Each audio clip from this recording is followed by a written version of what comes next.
ಆ ಯಮ ಕೂಡ ಬಂದು ಕೇಳಿದ್ರೆ ಇರಪ್ಪ ನಮ್ಮದೊಂದೇ ಒಂದು ಕೆಲಸ ಇದೆ, ಅದು ಮುಗಿಸ್ಕೊಂಡೇ ಬರೋದು ನಾನು ಅಂತ ಹೇಳಿ.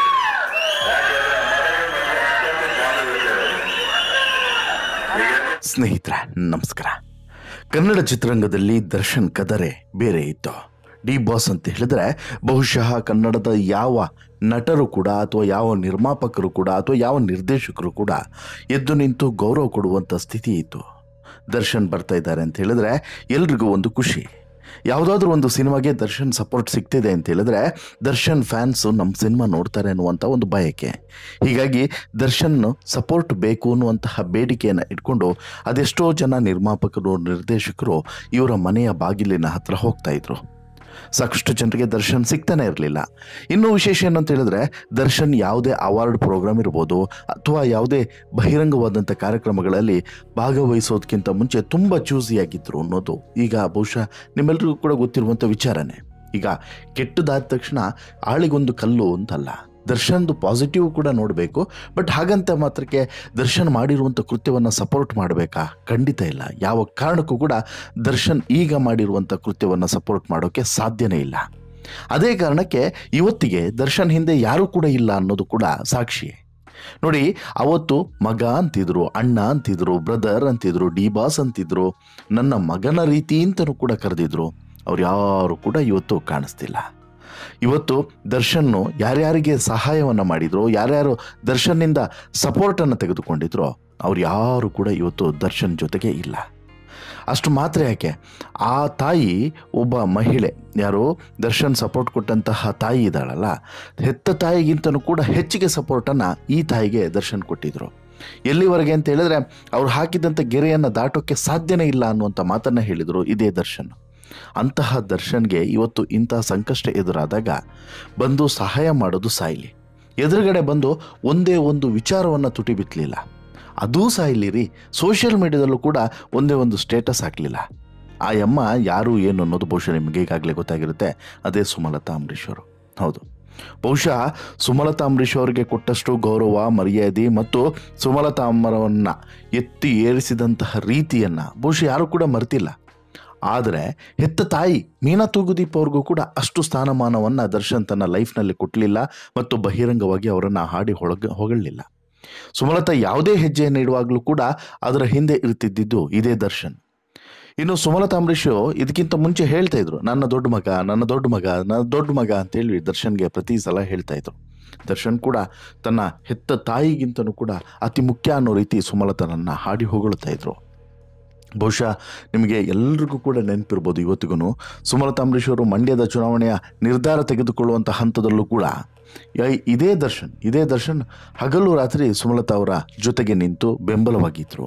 ಕಳೆದ ಬಾರಿಯ ಚುನಾವಣೆಯಲ್ಲಂತೂ ಸುಮಲತಾ ಪರ ದರ್ಶನ್ ಮಾಡಿದಂಥ ಪ್ರಚಾರವನ್ನು ಯಾರೂ ಕೂಡ ಮರೆತಿಲ್ಲ. ಆದರೆ ಇವತ್ತು ಸುಮಲತಾ ತುಟಿಕ್ ಪಿಟಿಕ್ ಅಂತ ಹೇಳಿಬಿಟ್ಟು ಒಂದು ಮಾತನ್ನು ಕೂಡ ದರ್ಶನ್ ಬಗ್ಗೆ ಮಾತನಾಡಿಲ್ಲ. ಹೋಗಲಿ, ಸೋಷಿಯಲ್ ಮೀಡಿಯಾದಲ್ಲಿ ಒಂದೇ ಒಂದು ಸ್ಟೇಟಸ್ ಕೂಡ ಹಾಕಲಿಲ್ಲ ದರ್ಶನ್ ಬಗ್ಗೆ, ಅಥವಾ ದರ್ಶನ್ ವಿರುದ್ಧವಾಗಿ ಏನೂ ಕೂಡ ಹಾಕಲಿಲ್ಲ, ಪರವಾಗಿಯೂ ಕೂಡ ಹಾಕಲಿಲ್ಲ. ಅಲ್ಲಿಗೆ ಇವರೆಲ್ಲರೂ ಕೂಡ ಎಂಥ ಸ್ವಾರ್ಥಿಗಳು ಅನ್ನೋದನ್ನು ದರ್ಶನ್ ಮತ್ತು ದರ್ಶನ್ ಜೊತೆಗಿರುವಂಥ ಸ್ನೇಹಿತರು ಮತ್ತು ದರ್ಶನ್ ಜೊತೆಗೆ ಇವತ್ತು ನಿಂತಿರೋರು ಪ್ರತಿಯೊಬ್ಬರು ಕೂಡ ಯೋಚನೆ ಮಾಡಬೇಕು. ನಮ್ಮ ಸಮಾಜ ಯಾವ ರೀತಿ ಇದೆ, ನಮ್ಮ ಸಮಾಜದಲ್ಲಿ ಇರೋರು ಎಂಥ ಸ್ವಾರ್ಥಿಗಳು ಅನ್ನೋದನ್ನು ಆಲೋಚನೆ ಮಾಡಬೇಕು. ಈಗ ದರ್ಶನ್ಗೆ ಸಪೋರ್ಟ್ ಕೊಟ್ಟರು ಅಂದ ತಕ್ಷಣ ದರ್ಶನ್ ಮಾಡಿರುವಂಥ ಕೃತ್ಯಕ್ಕೆ ಸಪೋರ್ಟ್ ಕೊಡೋದು ಅಂತಲ್ಲ, ದರ್ಶನ್ನಿಂದ ನಾವು ತೆಗೆದುಕೊಂಡಿರುವಂತಹ ಲಾಭಗೆ ಗ್ರ್ಯಾಟಿಟ್ಯೂಡ್ ಆದರೂ ಇರಬೇಕಲ್ಲ ಸ್ವಾಮಿ, ಅದು ಕೂಡ ಇಲ್ಲ ಅಂತ ಸ್ವಾರ್ಥಿಗಳು ಇವರು.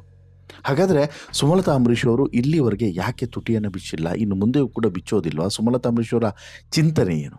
ಇವೆಲ್ಲದರ ಬಗ್ಗೆ ಇನ್ಸೈಡ್ ಮಾಹಿತಿಯನ್ನು ನಿಮ್ಮ ಮುಂದೆ ಇಡ್ತಾ ಹೋಗ್ತೀನಿ. ಅದಕ್ಕಿಂತ ಮುಂಚೆ ನೀವಿನ್ನೂ ಕೂಡ ನಮ್ಮ ಚಾನಲನ್ನು ಸಬ್ಸ್ಕ್ರೈಬ್ ಮಾಡಿಲ್ಲ ಅಂದರೆ ದಯವಿಟ್ಟು ಕೂಡಲೇ ಸಬ್ಸ್ಕ್ರೈಬ್ ಮಾಡಿ ಸ್ನೇಹಿತರೆ.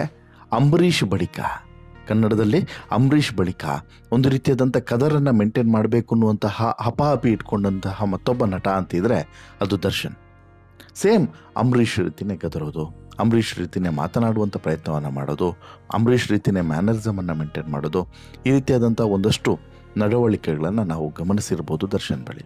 ಆದರೆ ಅಂಬರೀಷೇ ದರ್ಶನ್ನೇ. ಯಾವತ್ತಿಗೂ ಕೂಡ ಅಂಬರೀಷ್ ದರ್ಶನ್ ಆಗೋಕ್ಕೆ ಸಾಧ್ಯವಿಲ್ಲ, ದರ್ಶನ್ ಅಂಬರೀಷ್ ಆಗೋಕ್ಕೆ ಸಾಧ್ಯವಿಲ್ಲ. ಇಂಪಾಸಿಬಲ್. ಅದು ಫೇಲ್ಯೂರ್ ಕೂಡ ಆಗಿದೆ ಸಾಕಷ್ಟು ವಿಚಾರಗಳಲ್ಲಿ. ನಾವು ಸೂಕ್ಷ್ಮವಾಗಿ ಗಮನಿಸಿದಾಗ ಅದು ಗೊತ್ತಾಗ್ತದೆ. ಆದರೆ ಇನ್ನೊಂದು ಆಯಾಮದಲ್ಲಿ ದರ್ಶನ್ನೇ. ಡಿ ಬಾಸೇ. ಇವತ್ತಿಗೂ ಕೂಡ ನೋಡಿ, ಇಂತಹ ಗಂಭೀರ ಕೇಸ್ನಲ್ಲಿ ದರ್ಶನ್ ಒಳಗೆ ಹೋಗಿದ್ರು ಕೂಡ ಸಾಕಷ್ಟು ಜನ ಇಲ್ಲ, ಇದರಲ್ಲಿ ದರ್ಶನನ್ನು ಸಿಲುಕಿಸಿರೋದು ಅನ್ನುವಂತಹ ಮಾತನ್ನೇ ಹೇಳ್ತಿದ್ದಾರೆ ಹೊರತು ಇನ್ನೂ ಕೂಡ ಆ ಅಂಧಾಭಿಮಾನ ಕಡಿಮೆ ಆಗಿಲ್ಲ. ಅದು ಒಳ್ಳೆಯದೋ ಕೆಟ್ಟದೋ ಅವರವರ ಭಾವನೆಗೆ ಬಿಡ್ತಾ ಹೋಗೋಣ. ಯಾಕಂತ ಹೇಳಿದ್ರೆ ಇಲ್ಲಿ ಸಾಕಷ್ಟು ಜನ ಏನು ಅಂದ್ಕೊಂಡಿದ್ದಾರೆ ಅಂತ ಹೇಳಿದ್ರೆ ದರ್ಶನ್ದೇ ತಪ್ಪು ಅಂತೇಳಿ. ದರ್ಶನ್ದು ತಪ್ಪು ಎಷ್ಟು ಹೌದೋ, ದರ್ಶನ್ ಈ ರೀತಿ ಮಾಡುವಂತೆ ಮಾಡಿದಂಥ ರೇಣುಕಸ್ವಾಮಿ ಕೃತ್ಯದ ಬಗ್ಗೆನೂ ಕೂಡ ಯಾರೂ ಮಾತನಾಡ್ತಿಲ್ಲ. ಇಲ್ಲಿ ರೇಣುಕಸ್ವಾಮಿ ಏನು ಸ್ವತಂತ್ರ ಹೋರಾಟಗಾರನಲ್ಲ, ಅಥವಾ ಆತ ಏನೋ ದೊಡ್ಡ ಸಾಧನೆಯನ್ನು ಮಾಡಿದಂಥ ಸಾಧಕನೂ ಅಲ್ಲ. ಅವನೇನೋ ದೊಡ್ಡ ಸಮಾಜದ ಸೇವೆಯ ಕೆಲಸನ ಮಾಡ್ತಾ ಇದ್ದ. ಆ ಸಂದರ್ಭದಲ್ಲಿ ಹೋಗಿ ದರ್ಶನ್ ಅಂಡ್ ಗ್ಯಾಂಗ್ ಈ ರೀತಿ ಕೃತ್ಯವನ್ನು ಮಾಡ್ತು ಅಂತ ಹೇಳಿ ರೇಣುಕಸ್ವಾಮಿಯ ಬೆನ್ನಿಗೆ ನಿಲ್ಲುವಂಥ ಕೆಲಸವನ್ನು ಕೂಡ ಯಾರು ಕೂಡ ಮಾಡಬಾರ್ದು. ಇಲ್ಲಿ ಆತನ ಜೀವವನ್ನು ತೆಗೆದಿರೋದು ಅದು ಕ್ಷಮಿಸೋಕೆ ಅಸಾಧ್ಯವಾದಂತಹ ಕೃತ್ಯ, ಅದು ಎರಡನೇ ಮಾತೇ ಇಲ್ಲ. ಅದ್ರ ಬಗ್ಗೆ ಎರಡನೇ ಮಾತಿಲ್ಲ. ಅದರ ಕಾನೂನಲ್ಲಿ ಏನು ಕ್ರಮ ಆಗಬೇಕು ಅದು ಆಗುತ್ತೆ, ಅದನ್ನು ಬಿಟ್ಟುಬಿಡಿ. ಅದನ್ನು ಬಿಟ್ಟು ದರ್ಶನ್ ಇಲ್ಲಿ ಒಂದು ರೀತಿಯಲ್ಲಿ ಏನಾಗಿದೆ ಅಂತ ಹೇಳಿದ್ರೆ ದರ್ಶನ್ ಮೇಲೆ ಆಳಿಗೊಂದು ಕಳ್ಳು ಅನ್ನೋ ರೀತಿಯಲ್ಲಾಗಿದೆ. ಪ್ರತಿಯೊಬ್ಬರು ಕೂಡ ಒಂದೊಂದು ಕಲ್ಲನ್ನು ಹೊಡಿತಿದ್ದಾರೆ. ಅದರಲ್ಲೂ ಕೂಡ ಯಾರಿಗೆಲ್ಲ ದರ್ಶನ್ ಅವತ್ತು ತಾಗಿದ್ರು ನೋಡಿ, ಅವರೆಲ್ಲರೂ ಕೂಡ ಇವತ್ತು ಬಂದು ದರ್ಶನ್ ವಿರುದ್ಧ ಆ ಇಂದ್ರಜಿತ್ ಲಂಕೇಶ್ ಏನೋ, ಉಮಾಪತಿ ಶ್ರೀನಿವಾಸ್ ಗೌಡ ಏನೋ, ಒಬ್ಬರಾದ್ಮೇಲೆ ಬಂದು ಒಂದೊಂದೇ ಕಲ್ಲನ್ನು ಹೊಡಿತಿದ್ದಾರೆ. ಆದರೆ ಇವತ್ತಿಗೆ ದರ್ಶನ್ನು ಒಂದು ಹಂತದಲ್ಲಿ ಇಡೀ ಚಿತ್ರರಂಗವನ್ನು ಮುನ್ನಡೆಸಬೇಕು ಅನ್ನುವಂತಹ ಹಂತದಲ್ಲಿ ಇದ್ದಂತಹ, ಸಾರಥಿಯಾಗಿ ಬೆಳಿಬೇಕು ಅಂತ ಹೇಳಿ ಕನಸನ್ನು ಕಂಡಿದ್ದಂತಹ ಒಬ್ಬ ನಾಯಕ ನಟ.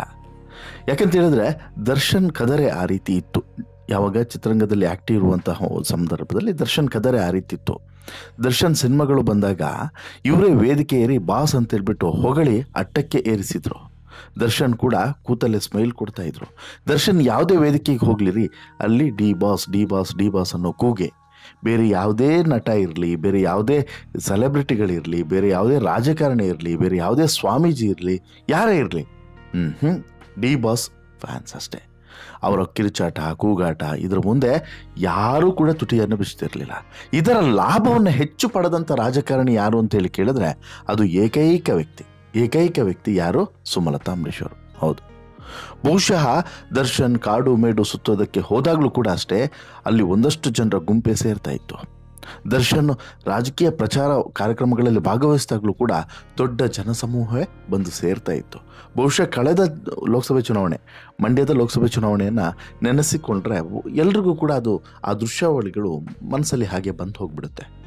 ಸುಮಲತಾ ಅಂಬರೀಶ್ ಅವರು ಇನ್ಫ್ಯಾಕ್ಟು ಗೆಲ್ಲೋದಕ್ಕೆ ದರ್ಶನ್ ಎಷ್ಟು ದೊಡ್ಡ ಪಾತ್ರ ಹೊತ್ತಿದ್ರು, ಮತ್ತು ಆ ಸಂದರ್ಭದಲ್ಲಿ ಸುಮಲತಾ ಅಂಬರೀಶ್ ಅವರಿಗೆ ಬೆನ್ನಿಗೆ ದರ್ಶನ್ ನಿಲ್ಲದೇ ಇದ್ದಿದ್ರೆ ಏನಾಗ್ತಿತ್ತು ಅನ್ನೋದನ್ನು ಬಹುಶಃ ಇವತ್ತು ಸುಮಲತಾ ಮರ್ತಿದ್ದಾರೆ. ಆದರೆ ಇವತ್ತಿಗೆ ಸುಮಲತಾ ಅಂಬರೀಶ್ ಅವರಾಗಲಿ ಅಥವಾ ದರ್ಶನ್ ಜೊತೆಗೆ ಲಾಭ ಪಡೆದಂಥ ಆ ನಿರ್ಮಾಪಕರು, ನಿರ್ದೇಶಕರು, ನಟರು ಯಾರು ಕೂಡ ಇಲ್ಲ. ಒಂದು ಹಂತದಲ್ಲಿ ದರ್ಶನ್ ಅವರ ಜೀವನವನ್ನು ಕಂಪ್ಲೀಟಾಗಿ ಹಾಳು ಮಾಡಿದ್ದು ಅವರ ಜೊತೆಗಿದ್ದಂಥ ಸ್ನೇಹಿತರೆ ಅನ್ನೋದ್ರಲ್ಲೂ ಕೂಡ ಅನುಮಾನ ಇಲ್ಲ. ದರ್ಶನ್ದು ಟೀಮ್ ಇದೆಯಲ್ಲ, ಅದು ಕೆಟ್ಟ ಕೊಳಕ ಟೀಮ್. ಆ ಟೀಮ್ನಿಂದನೇ ದರ್ಶನ್ ಇಲ್ಲಿ ಹಾಳಾಗಿದ್ದು, ತನ್ನ ಬುದ್ಧಿಯನ್ನು ಕಂಟ್ರೋಲ್ನಲ್ಲಿ ಇಟ್ಕೊಳ್ಳದೆ ಇರುವಂಥದ್ದು. ನೋಡಿ, ಸುಮಲತಾ ಅಂಬರೀಶ್ ಅವರು ಸುಮಲತಾ ಅಂಬರೀಶ್ ಆಗಿ ಇವತ್ತು ಗುರುತಿಸ್ಕೊಳ್ಳೋದಕ್ಕೆ, ಸಂಸದೆಯಾಗಿ 5 ವರ್ಷಗಳ ಕಾಲ ಸುಮಲತಾ ಅಂಬರೀಶ್ ಅವರು ಆಯ್ಕೆಯಾಗಿ ಕೆಲಸವನ್ನು ಮಾಡೋದಕ್ಕೆ, ಸುಮಲತಾ ಅಂಬರೀಶ್ ಅವರು ಇವತ್ತು ಇಂಡಿಪೆಂಡೆಂಟ್ ಆಗಿ ನಿಂತು ಗೆದ್ದು ಅದಾದ ಬಳಿಕ ಈಗ BJPಗೆ ಸೇರಿರ್ಬೋದು, BJPಯ ಸಪೋರ್ಟ್ನಲ್ಲಿರ್ಬೋದು, ಎಲ್ಲದೂ ಕೂಡ ಕರೆಕ್ಟು. ಈ ಬಾರಿ ಟಿಕೆಟನ್ನು ಕೂಡ ಆಕೆಗೆ ಕೊಡಲಿಲ್ಲ. ಆ ಸಂದರ್ಭದಲ್ಲೂ ಕೂಡ ಪ್ರತಿಯೊಂದು ಹಂತದಲ್ಲೂ ಕೂಡ ಸುಮಲತಾ ಅವರ ಬೆನ್ನಿಗೆ ನಿಂತಿದ್ದು ಇದೇ Darshan Thoogudeep alias D boss, ಬೇರೆ ಯಾರೂ ಅಲ್ಲ. ಆದರೆ ಇವತ್ತು ಸುಮಲತಾ ಅಂಬರೀಶ್ ಅವರು ಈ ಡಿ ಬಾಸ್ನ ಬೆನ್ನಿಗೆ ನಿಂತರ, ಸುಮಲತಾ ಅಂಬರೀಶ್ ಅವರು ಡಿ ಬಾಸ್ ಪರವಾಗಿ ಒಂದಾದರೂ ಮಾತನಾಡಿದ್ರ? ಈ ಸುಮಲತಾ ಅಂಬರೀಶ್ ಬಗ್ಗೆ ಡಿ ಬಾಸ್ ಹೇಳಿದಂಥ ಮಾತುಗಳು ನಿಮಗೆ ನೆನಪಿದೆಯಾ? ನನ್ನ ತಾಯಿ ಸಮಾನವರು. ಅವರು ಹೇಳಿದಂಥ ಒಂದು ಮಾತನ್ನು ಕೂಡ ನಾನು ಮೀರೋದಿಲ್ಲ. ಅವರು ಅಲ್ಲಿ ಹೋಗಿ ಬೀಡು ಮಗನೇ ಅಂತ ಹೇಳ್ಬಿಟ್ಟು ಹೇಳಿದ್ರೆ ನಾನು ಅಲ್ಲೋಗಿ ಬಿದ್ದು ಬಿಡ್ತೀನಿ. ಅಲ್ಲಿ ಹೋಗಿ ಜೀವವನ್ನು ತೆಕ್ಕೋ ಅಂತ ಹೇಳಿ ಹೇಳಿದ್ರೆ ನಾನು ಅಲ್ಲೋಗಿ ಜೀವವನ್ನು ತೆಕ್ಕೊಳ್ತೀನಿ. ಅವ್ರು ಹಾಕಿದಂಥ ಗೆರೆಯನ್ನು ದಾಟಲ್ಲ ಅನ್ನೋ ರೀತಿಯಲ್ಲಿ ಒಬ್ಬ ದೊಡ್ಡ ಸಾಹಸ ಗಾಥೆಯನ್ನೇ ಅವತ್ತು ಬಿಚ್ಚಿಟ್ಟಿದ್ರು. ಜೊತೆಗೆ ತಾಯಿಯ ಬಗ್ಗೆ ವಿಪರೀತವಾದಂಥ ಪ್ರೀತಿ ಅನ್ನೋ ರೀತಿಯಲ್ಲಿ ತೋರ್ಪಡಿಸಿದ್ರು. ಅದೇ ಹೆತ್ತ ತಾಯಿಯ ಬಗ್ಗೆ, ಮೀನಾ ತೂಗುದೀಪ್ ಬಗ್ಗೆ ಇಂತಹ ಯಾವ ಮಾತು ಕೂಡ ಯಾವತ್ತೂ ಬಂದಿಲ್ಲ ದರ್ಶನ್ ಬಾಯಲ್ಲಿ. ಅದೇ ಸುಮಲತಾ ಅಂಬರೀಶ್ ಅವರ ಬಗ್ಗೆ ಈ ರೀತಿಯ ಮಾತುಗಳು ಬರ್ತಾಯಿತ್ತು. ಸುಮಲತಾ ಅಂಬರೀಶು ಆವತ್ತು ಹೇಳ್ತಾ ಇದ್ರು, ದರ್ಶನ್ ನನ್ನ ಹಿರಿಯ ಮಗನ ರೀತಿ, ದರ್ಶನ್ನು ನನ್ನ ಹಿರಿಯ ಮಗ, ನನ್ನ ಎಲ್ಲ ಆಗು ಹೋಗುಗಳಿಗೆ ದರ್ಶನ್ ಮುಖ್ಯ, ಎಲ್ಲ ಹಂತದಲ್ಲೂ ಕೂಡ ದರ್ಶನ್ ನನ್ನ ಜೊತೆಗೆ ಇರಬೇಕು ಅಂತಲೂ ಕೂಡ ಅವತ್ತು ಡೈಲಾಗ್ಗಳ ಮೇಲೆ ಡೈಲಾಗನ್ನು ಬಿಟ್ಟಿದ್ರು.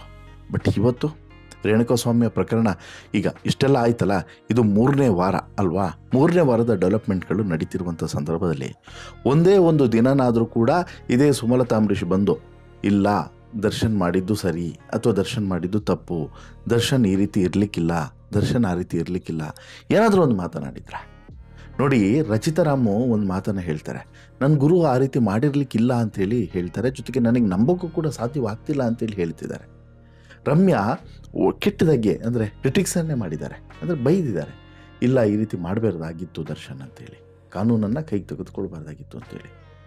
ಇವರೆಲ್ಲರೂ ಕೂಡ ದರ್ಶನ್ ಜೊತೆಗೆ ನಟಿಸಿದಂಥ ನಟಿಯರಷ್ಟೇ ಹೊರತು ಬೇರೆ ಏನೂ ಅಲ್ಲ. ಆದರೆ ಸುಮಲತಾ ಅಂಬರೀಷ್ ಅವರು ಇವತ್ತು ಸುಮಲತಾ ಅಂಬರೀಷ್ ಅವರು ಮಾಜಿ ಸಂಸದೆ ಅಂತೇಳಿ ಕರೆಸ್ಕೊಳ್ಳೋಕ್ಕೆ ದರ್ಶನ್ ಒಬ್ಬ ಕಾರಣಕರ್ತ.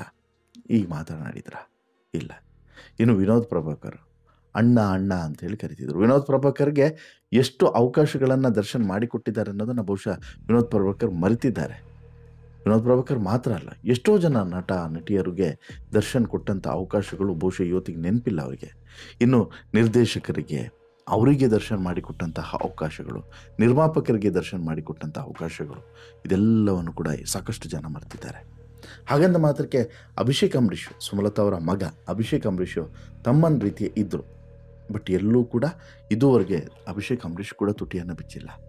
ಅಭಿಷೇಕ್ ಅಂಬರೀಷನ್ನು ಬಹುತೇಕ ಹಾಳು ಮಾಡಿದ್ದೇ ದರ್ಶನ್ ಅಂತಲೂ ಕೂಡ ಕೆಲವರು ಮಾತನಾಡ್ತಾರೆ. ಆ ರೀತಿ ಆಗಿತ್ತು. ಇನ್ನು ಅದು ಬಿಟ್ಟರೆ ಈಗ ರಾಕ್ಲೈನ್ ವೆಂಕಟೇಶ್ ಅವರು ಕೂಡ ಮಾತನಾಡಿಲ್ಲ. ರಾಕ್ಲೈನ್ ವೆಂಕಟೇಶ್ ಲಾಸ್ಟ್ ಟೈಮ್ ಎಲ್ಲ ತುಂಬ ಸಪೋರ್ಟಿವ್ ಆಗಿದ್ದರಪ್ಪ, ಈ ಬಾರಿ ಅವರು ಕೂಡ ಮಾತನಾಡಿಲ್ಲ. ತೆರೆಮರೆಯ ಪ್ರಯತ್ನವನ್ನು ಮಾಡ್ತಿದ್ದಾರೇನೋ ಗೊತ್ತಿಲ್ಲ, ಬಟ್ ಬಹಿರಂಗವಾಗಿ ಅಂತೂ ಮಾತನಾಡ್ತಿಲ್ಲ. ಸಾಕಷ್ಟು ಜನರಿಗೆ ಇದು ಕೂಡ ಸಮಸ್ಯೆ ಇದ್ದಂಗಿದೆ. ಬಹಿರಂಗವಾಗಿ ಮಾತನಾಡಿದರೆ ನಾವು ಎಲ್ಲಿ ಈ ಪ್ರಕರಣದಲ್ಲಿ ಒಂದು ರೀತಿಯಲ್ಲಿ ಅಪರಾಧಿಗಳ ಥರ ಜನರ ಮನಸ್ಸಲ್ಲಿ ಕಾಣಿಸ್ತೀವೇನೋ ಅನ್ನುವಂಥ ಕಾರಣಕ್ಕೂ ಬಹುಶಃ ಸೈಲೆಂಟ್ ಆಗಿರ್ಬೋದು. ಬಟ್ ಆದರೆ ಇಲ್ಲಿ ವಿಚಾರ ಏನು ಅಂತ ಹೇಳಿದ್ರೆ, ದರ್ಶನ್ನಿಂದ ಲಾಭ ಪಡೆದವ್ರಿ ಇವರೆಲ್ಲರೂ ಕೂಡ. ಹಾಗಂತೇಳಿ ದರ್ಶನ್ ಮಾಡಿದಂಥ ಕೃತ್ಯವನ್ನು ಸಪೋರ್ಟ್ ಮಾಡಬೇಕು ಅನ್ನೋದು ನಮ್ಮ ವಾದ ಅಲ್ವೇ ಅಲ್ಲ. ಖಂಡಿತ ಅಪಾರ್ಥ ಮಾಡ್ಕೊಬೇಡಿ. ದರ್ಶನ್ ಮಾಡಿದಂಥ ಕೃತ್ಯ 100% ಕಾನೂನು ಬಾಹಿರ, ಅದನ್ನು ಸಪೋರ್ಟ್ ಮಾಡಬೇಕು ಅಂತಲ್ಲ. ಆದರೆ ದರ್ಶನ್ ಬೆನ್ನಿಗೆ ಒಂದು ಮಾರಲಿ ಸಪೋರ್ಟಿವ್ ಆಗಿ ಆದರೂ ನಿಲ್ಲಬೇಕಾಗಿತ್ತು, ಮಾರಲಿ ಸಪೋರ್ಟ್ ಆಗಿ ಆದರೂ ನಿಲ್ಲಬೇಕಾಗಿತ್ತು. ಅಥವಾ ದರ್ಶನ್ ಮಾಡಿರುವಂಥ ಕೃತ್ಯ ಸರಿಯಲ್ಲ, ದರ್ಶನ್ ತಿದ್ದಿಕೊಳ್ಬೇಕು ಅನ್ನುವಂಥ ಬುದ್ಧಿವಾದನಾದರೂ ಬಹಿರಂಗವಾಗಿ ಹೇಳಬೇಕಾಗಿತ್ತು, ಆಗನಾದರೂ ಮೆಚ್ಚಬಹುದಾಗಿತ್ತು. ಬಟ್ ಇವರು ಯಾರು ಕೂಡ ಅಂತಹ ಮನಸ್ಥಿತಿಯನ್ನು ತೋರಿಸಲೇ ಇಲ್ಲ. ಹಾಗಾಗಿ ಒಂದಂತೂ ಕ್ಲಿಯರ್ ಆಗ್ತದೆ, ಇವರೆಲ್ಲರೂ ಕೂಡ ಸ್ವಾರ್ಥಿಗಳು, ಇವರೆಲ್ಲರೂ ಕೂಡ ದರ್ಶನ್ನಿಂದ ಲಾಭ ಪಡೆಯೋಕ್ಕೋಸ್ಕರ ಮಾತ್ರ ಎಲ್ಲವನ್ನು ಕೂಡ ಮಾಡಿದ್ದು ಅನ್ನೋದು ಮಾತ್ರ 100% ಸತ್ಯ ಅನ್ನೋದು ವಾಸ್ತವ. ನಿಮಗೇನಿಸುತ್ತೆ ಸ್ನೇಹಿತರೆ? ಸುಮಲತಾ ಅಂಬರೀಷ್ ಅವರ ನಡೆ ಇರ್ಬೋದು, ರಾಕ್ಲೈನ್ ವೆಂಕಟೇಶ್ ಅವರ ನಡೆ ಇರ್ಬೋದು, ಅಭಿಷೇಕ್ ಅಂಬರೀಷು, ವಿನೋದ್ ಪ್ರಭಾಕರ್, ಈ ರೀತಿ ಸಾಕಷ್ಟು ಜನ ಹಿಂಬಾಲಕರು ಏನಿದ್ರು ನೋಡಿ, ಅವರ ನಡೆಯ ಬಗ್ಗೆ ದರ್ಶನ್ ವಿಚಾರದಲ್ಲಿ ನಿಮ್ಮ ಅಭಿಪ್ರಾಯ ಏನು? ಸರಿ ಇದೆ ಅಂತೇಳಿ ಅನಿಸುತ್ತಾ, ತಪ್ಪು ಅಂತೇಳಿ ಅನಿಸುತ್ತಾ? ನಿಮ್ಮ ಅಭಿಪ್ರಾಯವನ್ನು ದಯವಿಟ್ಟು ಕಮೆಂಟ್ ಮಾಡಿ ತಿಳಿಸಿ. ಜೊತೆಗೆ ಈ ಸ್ಟೋರಿ ಇಷ್ಟ ಆಯಿತು ಅಂತ ಹೇಳಿದ್ರೆ ಲೈಕ್ ಮಾಡಿ, ಶೇರ್ ಮಾಡಿ, ಚಾನಲ್ಗೆ ಸಬ್ಸ್ಕ್ರೈಬ್ ಆಗೋದನ್ನು ಮರಿಬೇಡಿ. ಧನ್ಯವಾದ.